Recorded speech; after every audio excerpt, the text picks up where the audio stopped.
اس جن ذاتی نے بھی میری بہت ہمت بڑھائی، سو میں نے بھی کہا انشاءاللہ میں ضرور کروں گا۔ 1-2 سالوں تک میں اس میں کافی تبدیلیاں لے کر آؤں گا۔ میں کیونکہ ابھی 18 سال کا ہی تھا، لیکن اپنی سوچ کی پختگی اور ارادے کی وجہ سے میں اپنی عمر سے بڑا ہی لگتا تھا۔ پھوپھو کا آنا جانا اب بہت زیادہ بڑھ گیا تھا اور وہ آج کل بہت زیادہ پریشان تھی، کیونکہ ان کے بیٹے نے کہہ دیا تھا کہ وہ الگ ہو رہے ہیں، جبکہ پھوپھو اماں کو کہہ رہی تھی کہ وہ انہیں سمجھائے تاکہ وہ یہاں سے کہیں نہ جائے، جبکہ اماں کا خیال تھا کہ یہ آپ کے گھر کا نجی معاملہ ہے، مجھے اس معاملے میں دخل اندازی کا کوئی حق نہیں۔ پھوپھو کی پریشانی کی وجہ سے میں نے ایک دن اماں سے کہہ دیا کہ اگر آپ کو مناسب لگے تو پھوپھو کو اپنے پاس یہاں پر لے آئیں، مجھے ان کے آنے سے کوئی مسئلہ نہیں۔ اماں کے دل کو یہ بات لگی اور وہ ایک دن پھوپھو کے گھر چلی گئی، لیکن وہاں پر ایک نیا ہی تماشا منتظر تھا۔ پھوپھو کی بہو بہت اونچا اونچا بول رہی تھی اور لڑائی جھگڑا کر رہی تھی۔ اماں نے اسے بہت سمجھایا لیکن وہ نہیں سمجھی۔ پھوپھو جو کہ بہت زیادہ دڑکے والی تھی، اپنی بہو کے سامنے ایک طرف بیٹھی خاموشی سے آنسو بہا رہی تھی۔ اماں نے پھوپھو کی یہ حالت دیکھی تو ان کا دل کانپ اٹھا۔ یہی پھوپھو ان کے گھر میں کتنی شان و شوکت سے رہتی تھی اور اب آج یہاں پر اس حالت میں بیٹھی ہوئی تھی۔ اماں نے پھوپھو کو اپنے ساتھ چلنے کے لیے کہا تو حیرانی سے دیکھنے لگی۔ ان کی آنکھوں میں آنسو آ گئے، لیکن اماں نے انہیں کہا کہ آپ اب میرے ساتھ ہی رہیں گی۔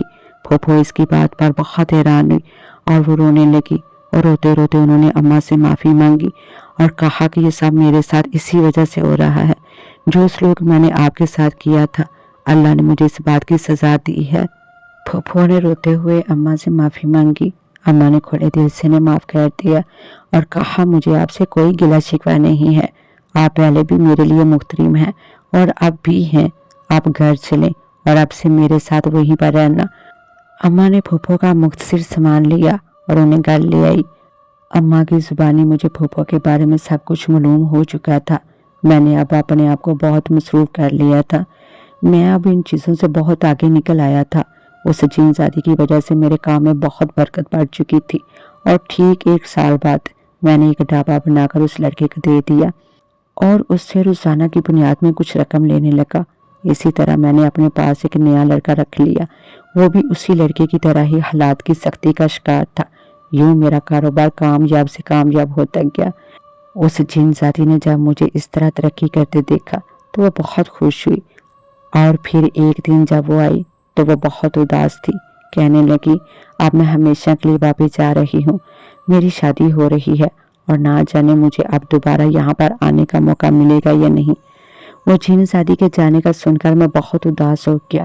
اتنے سالوں سے یہاں پر میری خاطر آتی رہی، اور اب جب اچانک اس کے جانے کا سنا تو میرا دل مجھا سا گیا۔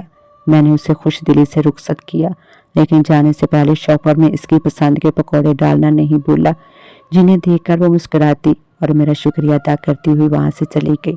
اس کے جانے سے مجھے ایک دم بہت اداسی ہوئی، نہ جانے کیا بات تھی، مجھے اس کی عادت ہو گئی تھی، اور اس کا اچانک سے چلے جانا مجھے بہت مایوس کر گیا تھا۔ تاہم میں نے اپنے کام کی طرف دھیان کیا، اور اگلے 2 سالوں میں پہلے سے کافی کامیاب ہو چکا تھا۔ اسی طرح کے 3 ڈھابے اور بنا کر اپنے ہی جیسے مجبور لڑکوں کو دے دیے تھے، اور وہ روزانہ کی بنیاد پر مجھے کرایہ دے دیتے تھے۔ میں نے رقم کی کوئی پابندی نہیں رکھی تھی، جتنی رقم وہ خوشی سے دے دیتے تھے میں رکھ لیتا تھا۔ میری زندگی میں اب بہت سکون آ گیا تھا، میں آپ ہی کی طرف سے بھی مطمئن تھا اور گھر کی طرف سے بھی بہت اطمینان حاصل ہو گیا تھا۔ کام کاج کی طرف بھی اچھی برکت بڑھ گئی تھی، اور اب اماں میری شادی کے پیچھے پڑ چکی تھی، کیونکہ انہیں گھر کی تنہائی کاٹنے لگتی تھی، اور ان کا خیال تھا کہ اب تمہاری شادی ہو جانی چاہیے تاکہ تم بھی اپنے گھر والے ہو سکو اور اپنی ذمہ داری اٹھا سکو۔ میں نے اماں کی خوشی کے آگے سر جھکا دیا، اور آج میری شادی ہو رہی ہے۔ میں دلہا بنا آئینے میں کھڑا خود کو دیکھ رہا تھا کہ اچانک مجھے اپنے پیچھے کسی کی موجودگی کا احساس ہوا، تو میں نے پلٹ کر دیکھا، اور یہ دیکھ کر میں حیران رہ گیا کہ وہاں پر وہی جن زادی کھڑی تھی۔ اسے دیکھ کر میں بہت خوش ہوا۔ اس کا یوں اچانک چلے جانا میرے لیے کسی بڑی نعمت سے کم نہیں تھا، اور میں نے اپنی خوشی کا اظہار اس کے سامنے کیا تو وہ کہنے لگی مجھے معلوم ہوا ہے کہ تمہاری شادی ہو رہی ہے، اسی لیے میں یہاں پر چلی آئی اور تمہارے لیے کچھ تحفہ لے کر آئی ہوں۔ اس کے ہاتھ میں ایک چھوٹی سی ڈبیا پکڑی ہوئی تھی۔ جبکہ میں نے اس تحفے کو نظر انداز کرتے ہوئے اسے کہا کہ تمہارا آنا ہی میرے لیے سب سے بڑا تحفہ ہے۔ تم یہاں پر آ گئی ہو، مجھے بہت زیادہ خوشی ہو رہی ہے کہ میں الفاظ میں بیان نہیں کر سکتا۔ میں نے اسے جنزات سے کہا تو وہ دھیمے سے مسکرا دی اور کہنے لگی، مجھے تو آنا ہی تھا نا، اور یہ لو اپنا تحفہ، یہ تمہارے لیے نہیں، تمہاری بیوی کے لیے ہے۔ محبت سے اسے دے دینا۔ اس نے وہ ڈبیا میری طرف بڑھائی اور مجھے خوش رہنے کی دعائیں دیتی وہاں سے چلی گئی۔ اس کے آنے سے مجھے بے پناہ خوشی ملی تھی اور میرے دل میں ایک اطمینان سا ہو گیا تھا کہ وہ اب جہاں کہیں بھی ہوگی میری طرف دیکھتی ہوگی اور مجھے پھر کسی دن اچانک یوں ہی ملنے کے لیے آ جائے گی۔